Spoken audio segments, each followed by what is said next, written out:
What's good mga lods? I hope na okay kayo, okay tayong lahat. Well, welcome back to our YouTube channel mga lods. So, it's another day, another vlog. And for today's video mga lods, I can say that nothing much. Ano lang tayo ngayon, simpleng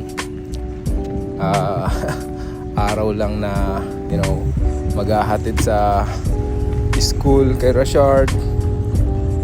And kung wala kayo masyadong ginagawa, sama kayo sa amin. And after namin ihatid sa school si Rashard, may aasikasuhin lang kami ni Mrs. sa downtown Chicago. Actually nagpasama lang siya sa akin. Siya talaga yung may aasikasuhin about sa papers niya.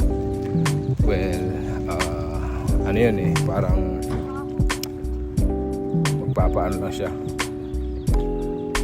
I don't know if it's a renewal of her license or endorsement. I'm not sure. But yeah, kailangan namin pumunta ng downtown Chicago for her fingerprinting. So yeah, ayan. As you can see, papunta na kami sa school ni Rashard. Malapit na kami. Medyo masabaw ngayon. Masabaw yung araw na yan. Pero dito unpredictable yung weather talaga mga lods. Ngayon mainit, or ngayon maulan, mamaya mainit. Worst is mainit ngayon, mamaya uulan, and then all of a sudden mag-i-snow. Ganun ka weird yung weather dito, especially down here Northwest Indiana. Anyways, ayan na, malapit na tayo sa school ni Rashard mga lods. Actually nandito na tayo, pero syempre hindi tayo pwede magbaba kung saan saan. Kailangan doon lang talaga sa designated designated drop off. So kailangan mong pumila talaga. Ayan, pipila ka para ibaba siya sa may lapat, especially pag ganyang umuulan. Alright.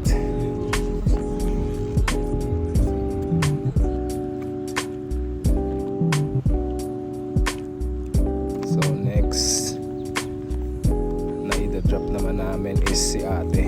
Meron siyang work dun sa pinapasukan yung part-time sa Ulta. I-drop lang namin siya. Actually maaga pa siya So sabi ko daan muna ako dito sa Aldi kasi medyo nagkulang yung yung pang sahog ko sa smoothies natin. Naubusan ako ng banana kaya kumuha lang ako. Bumili pa na. Baka sabihin na mahahalodi natin dyan. Kinuha ko lang talaga dyan. Like, as you can see naman, ayan, nagbabayad na tayo mga lods. Yun lang, saging lang yung binili ko talaga dyan. Dumaan lang ako kasi since maaga pa naman si ate, and dun muna siya actually tatambay muna siya dyan sa i-drop muna namin siya dyan sa may Chick-fil-A. Diyan siya tumatambay pag maaga pa siya para sa work niya. Hindi na namin siya mahihintay. Kailangan na namin bumiyahin ni Mrs. pa Chicago para makabalik din kami agad. I'm not sure about the traffic there pagka ganitong maulan, pero maya araw na rin yan. So pagdating natin doon, wala na ulan. Ayan, na-trap na namin si ate sa Chick-fil-A. Ito na, on the way na kami sa sa Chicago.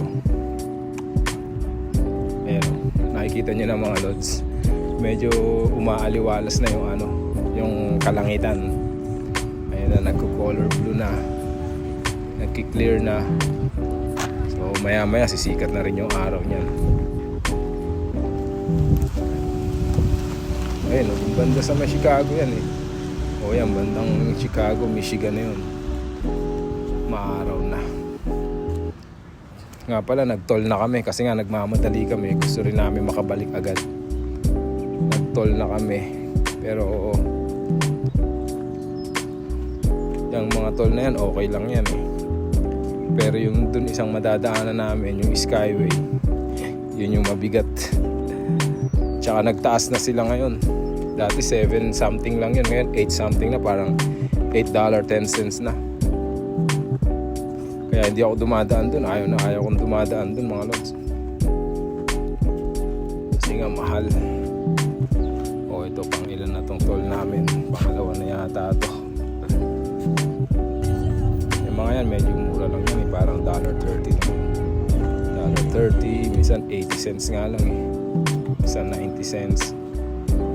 Yun lang talaga yung mabigat, yung Skyway Chicago.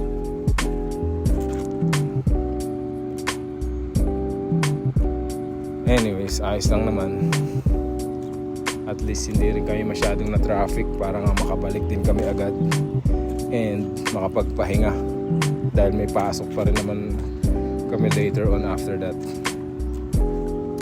Talagang mabilisan lang, kailangan lang namin mapuntahan yun para at least ma-process na yung license endorsement niya. Tsaka wala na rin masyadong ibang oras. At least ito yung free time namin. So parang quick na rin namin to, quality time sa isa't isa. Parang makakapag na kami dyan. Yan yung Skyway na sinasabi ko mga lods. $8.10 ang bayad dyan. Sheesh. Anyways, balik tayo dun sa quality time, no? Dapat hindi puro trabaho mga lods. Alam natin na dito is, especially dito, no, dapat work, mga ganun motto natin in life.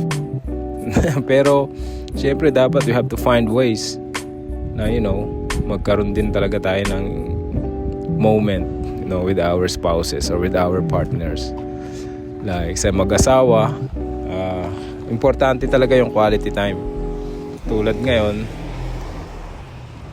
meron kaming chance, di ba, na after namin ma-drop yung mga bata, meron kaming kumbaga me time or us time. So we grab that opportunity, kahit mabilis lang, kahit saglit na oras lang, at least quality. Kaya nga tinawag na quality time. Yan, katulad niya, nandito na tayo sa downtown Chicago, hinahanap na lang namin yung parking natin dyan eh. So maski pa paano, nakapag solo kami ni Mrs. dyan, lakad-lakad lang saglit habang hinahanap namin yung pupuntahan namin na kung saan siya mag-fingerprint.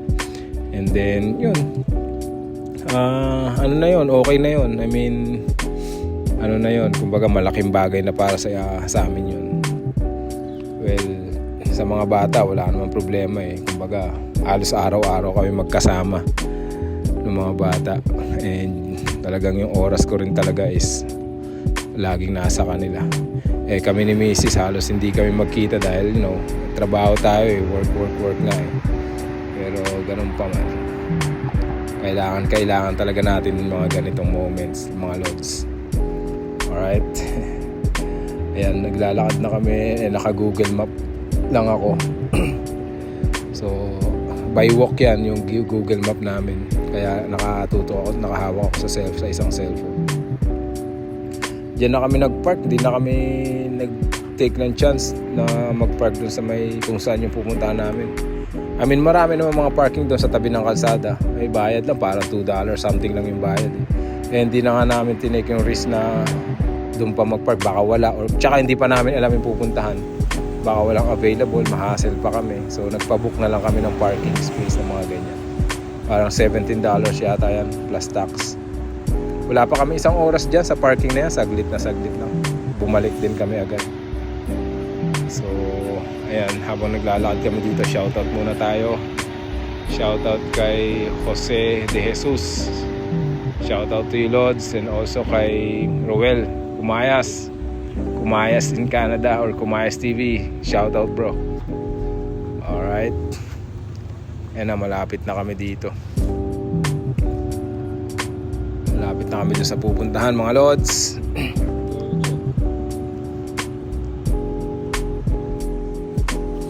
Hindi niya pa sure eh, or hindi pa namin sure kung ito na ba yung building ngayon. Pero I think ito na yun. Yan, papasok na kami. Mamasid-masid na ako, baka may mga sniper. Joke. Let's get in mga Lods, pasok tayo.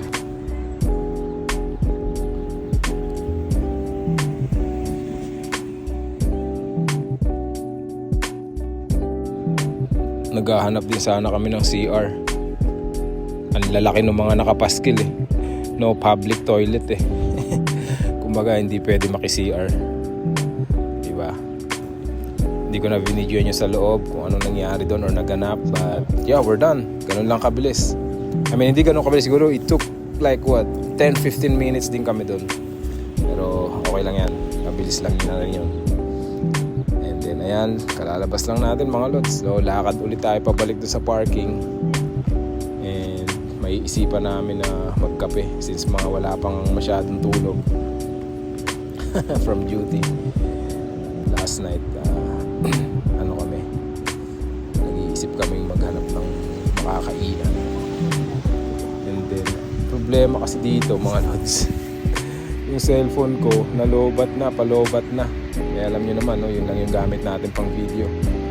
So kaya hindi ko na na-close ng ng tama or what yung video natin. Nakapag-charge ako pagdating na lang sa bahay. Yung sa kotse mabagal eh, hindi siya magano agad.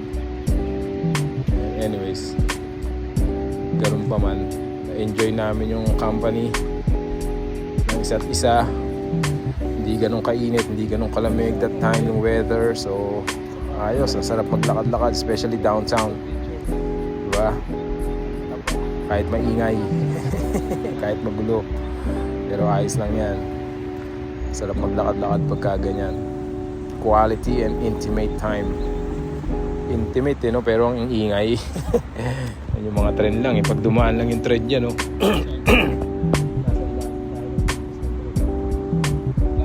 So dito naiisipan na namin parang lakad tayo dito, parang ganun. May nakita siyang McDonald's sa map na malapit. Ginugol search niya, ayun, merong malapit sa amin. So tara, lakarin natin mga lods. Kaya dumadaan yung train. Medyo maingay. Hindi medyo, maingay talaga. Ewan ko kung maririnig nyo pa itong voice over. Anyways, malapit-lapit na rin tayo dyan. Parang umikot lang kami. We just heard the turn around. Pero napansin namin na parang dinaan na natin to kanina. Hindi lang pansin yung McDonald's. Kasi nga medyo nakapapasok yung pintuan eh. Ang lalaki niya, no? As you can see, mga pillars na yan. Doon sa building na nakita namin, kung nasan yung McDonald's, medyo malalaki yung pillars, makakapal yung poste. So hindi mo kita. Kung naglalakad ka lang dyan sa drive o sa walkway na yan, hindi mo mapapansin kasi ayan, maski medyo nakapaloob eh. Pero galing na kami dyan kanina, umikot lang kami. Anyways, at least narating natin. Nakabili tayo ng coffee and I don't know. Ay, parang bumili si Mrs. ng dyan na makakain namin. Parang fries and burger. Nag-burger lang siya. Tapos ako sabi ko, mag-fries lang ako. Balak ko siyang yayain sa Costco, kami. Mag-hotdog and pizza. Makikita niyo yung McDonald's, lumang style eh. Yung open yung kitchen, kita na yung kitchen.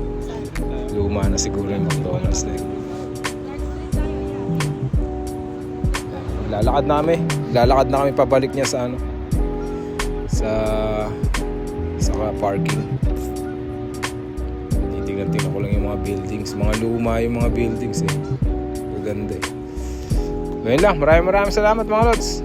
Next time ulit, see you on the next one. God bless you all.